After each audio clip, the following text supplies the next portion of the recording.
So she just told you guys how to set it up to where your children could benefit. But then now you could take that knowledge and say, okay, we could utilize it with infinite banking. And now we can pay for college. We could pay for another business for our children. We could also pay for a car, whatever the case may be. But now you have the flexibility compared to a 529 plan. It has to go directly to a university. It can't go to anything else. With a Roth IRA, you have the risk of losing your money in the market, right? I'm not saying those are bad. I'm just giving it there. All right. So good day, everybody. This is HG Houston coming to you with another interview. And I'm really excited about this one because this young lady is basically a tax professional. And we had to check. Well, we met on Instagram. No, I heard about her in Clubhouse. Then I reached out to her on Instagram. And then from there, we kind of just been going back and forth, keeping in touch. So this has been something in the making for a while now. Because I saw what she's been doing. I saw how professional she's been, how she's presenting herself to the community. So I thought it'd be a great fit for us to talk about. So I want to introduce everybody to Miss Courtney Matthews. How you doing today? Hi, I'm good. Thank you so much for having me. Absolutely, absolutely. And so obviously, before we begin, we want to make sure everybody can get introduced to you. As far as who you are, your background, and how you came into taxes. Could you share that with everybody real quick, please? Okay, sure. Like you said, my name is Courtney Matthews. I'm actually from Alabama. I've been in the tax industry for 13 years now. I know I don't look like it, but I started when I was 19, fresh out of high school. Kind of on a whim. I needed a job, and my mom was working for a tax company as a receptionist. So I actually started as a receptionist, and um, I already was going to college for accounting, so I knew I liked it, but I didn't know what area of accounting I liked until I started working at the tax company. And so I just took a liking to it. I got the manager to train me, and in the next season I started. I was probably one of the youngest ones there. I became the youngest Right. manager. And it took me about 5 or 6 years to be a manager, but I was the youngest one because I just consistently convinced them to let me be a manager. Quickly found out that I wanted to do it on my own. I didn't like when I was a manager, I got privy to the numbers. And so I could There you see go. how much the company was making versus how much they were paying us. And that's kind of what sparked me into like going into business on my own. My first business actually wasn't a tax company, it was a makeup studio, but I always did taxes on the side. It was always like a love for me. It was easy, I was good at it, I could explain it pretty well to my customers. So I always kept it on the side, So it wasn't until maybe about almost 3 years ago that I actually started to entertain the idea of doing this full time. Okay. And so I did. I started my company actually. This is our sixth year in this is our 6th year with my company. Mm-hmm.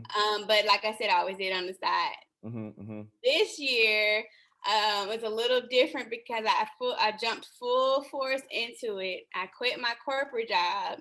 That's a story for another day. I was only in corporate 2 years. I'm not cut out for it. Um, However, I ended up going back to corporate and jumped right back out. So now I'm back full-time entrepreneurship, running my firm. I have 6 tax agents underneath me. I have a tax course that we are relaunching this year. It's pretty good, but I always want to do it bigger and better. That's right. And I'm just very passionate about teaching other entrepreneurs, really anybody who wants to learn about taxes, but I believe that everybody who owns their own business needs to know the basics. It's too Absolutely. many entrepreneurs out here that are just completely clueless when it comes to taxes, and they just rather not deal with it because it's so hard for them to understand. And I love to pride myself on breaking it down to where you can understand at least the basics. You have to it's just is what it is. If you're going to run your business, you have to understand the basics of accounting, bookkeeping, and taxes, or else Right. your business is not going to flourish. Right. Right. That's what I love to do. And my firm, it's called MCore Tax and Accounting, and we offer accounting, bookkeeping, payroll services, and business coaching and consulting. So you gave us a handful right there. So basically, you've been in taxes for over 6 years. You oh, 13. I excuse just me, been, you've been in business yeah, for 13 years, but you had your own business for six yeah, years. yes. And recently you quit corporate and you went full time with your Mm-hmm, business. mm-hmm. So make sure I adjust my notes now. 13 years taxes total. And so 6 years your own business, first year full time, where you just quit everything and said we're going all in. And I don't know if you guys heard it, but she's an enterprising woman, because not only did she go all in, but she hired some people to work with her as well to help Yeah. her get more things done. So she understands the power of leverage. So that's awesome. And then you also mentioned something that was very key. You launched a tax course. You love helping people break down taxes because it always seems like it's difficult. Now, I'm Okay. gonna just go ahead and wrap myself out. I'm guilty, because taxes was a foreign language that I was scared to look into. I just had to, because I had to learn how to pay my taxes. Yeah. See, you have to. Yeah. So with that being said, so you're able to break taxes down. You're able to make them simple for people. You offer a course online. That's phenomenal. Let me ask you this: for the people who don't know, and it's just the basics. It's just the basics. When you hear people say, because it sounds like you specialize with entrepreneurs, so when people talk about write-offs, what is a write-off? Right? Because some people are like, does that mean I don't have to pay no taxes, or do I? You know what I mean? Like, what is a write-off for people to That's know properly? actually a good question, and I feel like that's something that people just kind of throw around and Yes. not knowing that some people actually don't know what it is. Yes. So when you hear write-off, it's the same thing as hearing expenses or deductions. They all kind of work together. They all are the same thing. It's just a write-off is on your taxes, an expense is actually in your bank account, and a deduction is really on your taxes too. So a write-off could be what you spend in your business. Just think about it as you have income. That's what you make. That's all the sales. That's all the money that's coming in, right? Mm-hmm.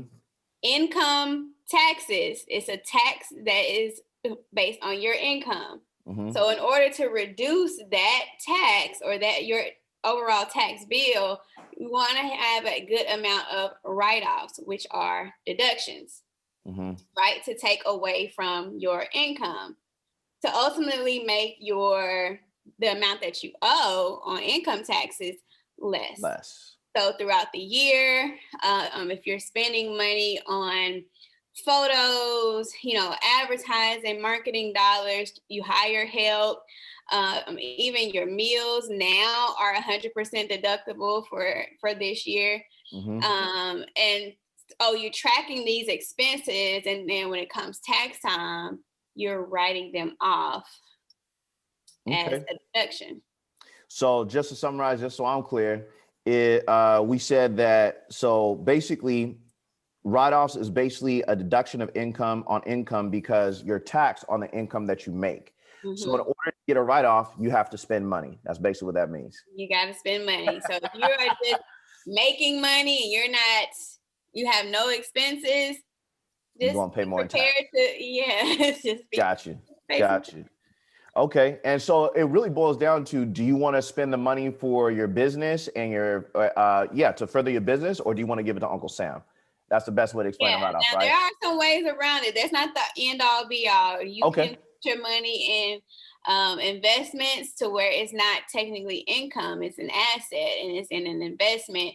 You can do a non-tax deferred or tax deferred investment. That's really the secret to moving money and not getting taxed on it. But we can talk about that later, but I just want you guys to know that that's not the only way to avoid taxes.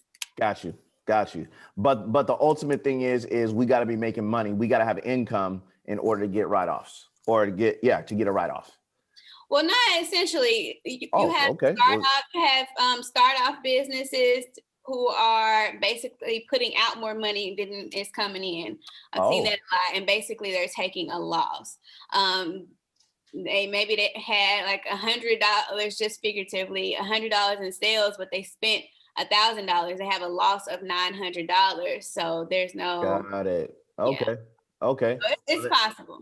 Okay, well then never mind. Scratch what I said, y'all. I am not a CPA. I am not a tax professional. And just as a side note, everybody, if y'all saw, my daughter was trying to come into the screen and talk while she was breaking down tax write-offs, so I had to tell her to be quiet because this was some important stuff. But well, my dog is right here. He was fine until I started talking. That's how it go. That's how it go. But we pivot. We don't panic. So if my daughter pops in and says hello, just say hi back, y'all. Anyway, so with that being said, with you helping out entrepreneurs and putting people in a better situation, or basically educating people on taxes, obviously you pride yourself on providing a world-class service, not just education, right? Mm-hmm. Because that's one of the things that we talked about when we spoke offline. So one of the things I want to ask then is, when it comes to entrepreneurs, there's been this big question. I have four of them. There's been a big question of, can we get write-offs as entrepreneurs with our children? If you could please go ahead and break that down for all inquiring minds. Okay, so the short answer is yes. Okay. But when I first started in accounting, my mentor told me your favorite phrase is going to be, it depends. So I'm going to just say, it depends. But the short answer is yes. So there are some caveats to it. There are some rules to it. Got it. So I'll go down the list of a few of those rules. Okay, go ahead. This is going to be good, y'all. Get ready, get your pens and papers out. This is the time where you get your pens and papers out, because she's going to break it down for you so you don't try to write off nothing and you mess up, because you don't want to mess up. Go ahead. So the first thing is, your kid has to be at least 2 years old.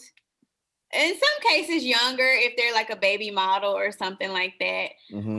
But generally they have to be able to perform the duties that you say that they do. So if they're sweeping up the floor, if they're, washing cars or cleaning windows, whatever it is, mm-hmm. that age has to be justifiable with the job. Got it. I do have a client where her baby, she makes clothes. And she makes clothes for her baby, and her baby is her model. So, hey, there you go. It is justifiable. But that is typically the rule. If they're a 2-year-old and you have them taking pictures, I mean, it's kind of questionable. Okay. Mm-hmm, so just make sure that whatever job that you are listing that they do is, makes sense. Okay. Right. So basically, you can't have them say they the CFO and they can't do math yet, something like that. Yeah, that's crazy. Yeah. And the second thing is that there is an income cap. So you can't pay them more than $12,000. I think this year is actually $12,500. But we'll just stick with the average of, $12,000. You cannot pay them more than that. Okay. You don't have to pay them regularly, like on a regular schedule or anything like that. My son, for instance, last year, I actually hired him. He's 11 and he was my photographer last summer. And so we negotiated a deal to where he would take my pictures every weekend and I would pay him, X amount of dollars per picture. Well, before I actually... before the light bulb clicked off, I was like, wait, I'm paying you a couple $100 every month. Right. So then I started to say, okay, well, let me just organize this or whatever. So then at the end of the year, I have this sheet of, I put him as a contractor on my books. Mm-hmm. So he has his own category of what I pay him. So at the end of the year, I know how much I pay him. Well, for me as a business owner, contract labor is a write-off.